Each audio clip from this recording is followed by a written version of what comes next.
So,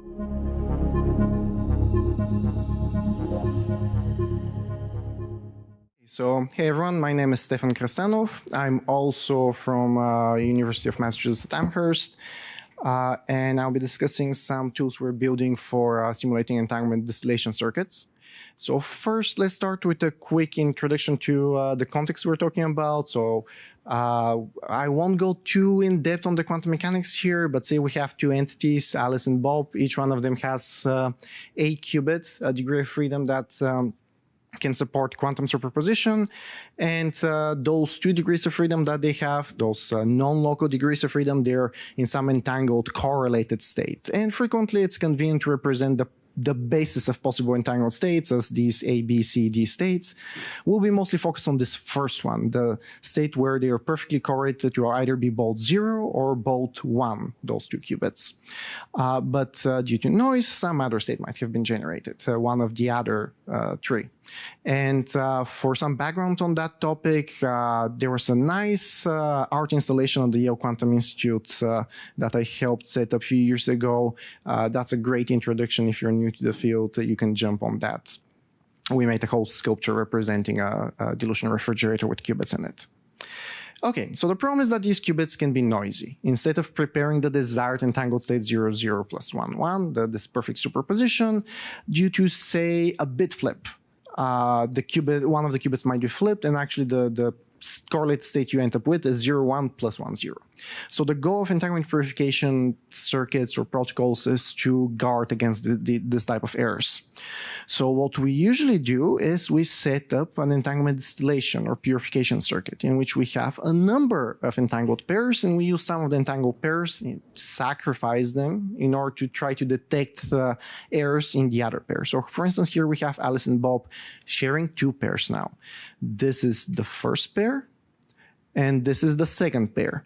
And Alice and Bob are basically doing the same circuit, where they use a CNOT gate between their half pairs in order to then transfer errors that might be detectable by doing a coincidence measurement, sacrificing one of the pairs. And then if through that sacrifice they have not detected an error, they have higher certainty that the preserved pair, this leftover pair, is actually pure high quality A pair.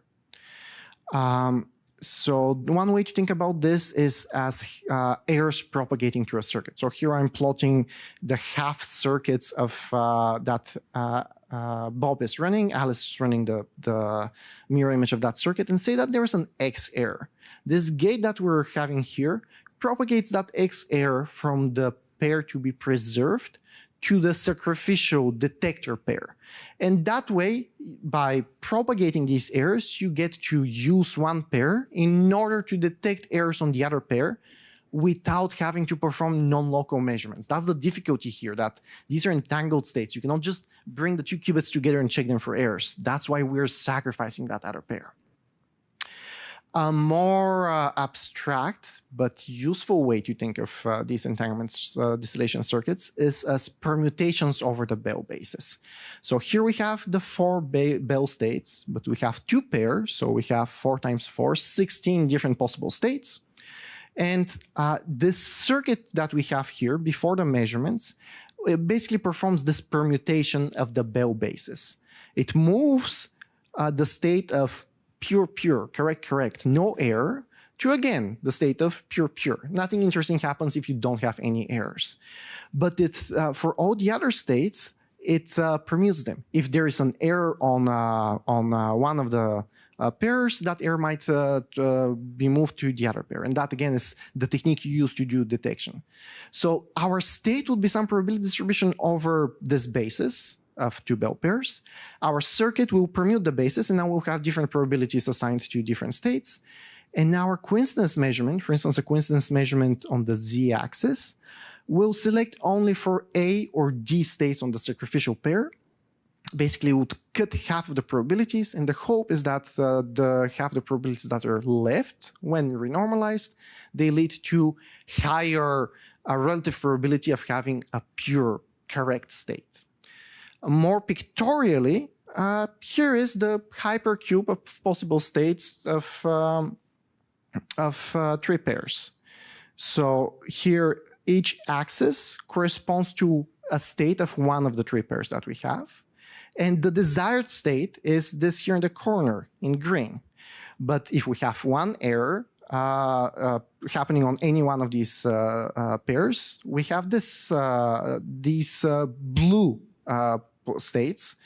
And then if we have two errors, we have these orange states. If we have three errors, we have these red states. And thankfully, the chance for having no error is higher than the chance for having an error. So let's scale them. The size of each cube corresponds to the relative probability to have that state. What we're doing with the CNOT gate is we're performing this permutation. And then when we perform the measurement, what we're doing is we're deleting these two columns. And now the relative weight of the green with respect to the rest is higher. The thing is, we need tools to model this more efficiently. Most of the tools we have use something called Clifford circuit simulators, but actually in this context, we can do much faster even than that. With Clifford states, you might know this. This is a typical technique for modeling error detection circuits. And the A state is denoted by the two observables for which that vector is an eigenvector with eigenvalues +1. And we have similar observables for all the other states. But notice that for the tensor product of a bunch of Bell pairs, the tableau representing these observables is actually block diagonal. Not only block diagonal, but these blocks are always the same. So actually all you need to track is these phases. So instead of using an exponential large vector or a quadratic large tableau, you can just use this vector of binary numbers phases. So typically for n pairs, the naive way with state vector representation is exponentially expensive, the tableau is quadratically expensive, and our trick gives us a linearly expensive data structure. Then you can also represent all possible gates that actually preserve that structure, all possible gates that you care about if all you care about is purification. Those are not general enough to represent other types of quantum computation, but they are general enough to represent any type of entanglement distillation circuit. In our paper, we describe exactly why the gates look like this. The important part is that you have some poly degrees of freedom, you have some single Cliffords involved, and you have a number of very particular 2-qubit Cliffords involved in the permitted gates. And those 11,000 or so gates, they can be modeled extremely fast using our formalism. Actually, if you compare it to other state-of-the-art techniques, well, here what we're doing is that for a number of Bell pairs, up to 1,000, we'll be performing that simple purification circuit, the two CNOT gates. And we'll be measuring how long it took to just do a pair of CNOT gates and nothing more on one couple of Bell pairs. The dense and sparse formalisms with state vector tableaus are obviously exponentially expensive. They're not something you'll do if you have more than 10 Bell pairs. The Clifford formalism, which is a well-known formalism for error detection circuits, is not too bad. But our technique is orders of magnitude faster, and it's fixed cost. So it permits us to model really large, intricate circuits and optimize over them. And in our paper, we actually describe some of these optimization results as well, and we provide distillation circuits that are far outperforming anything else available in the literature.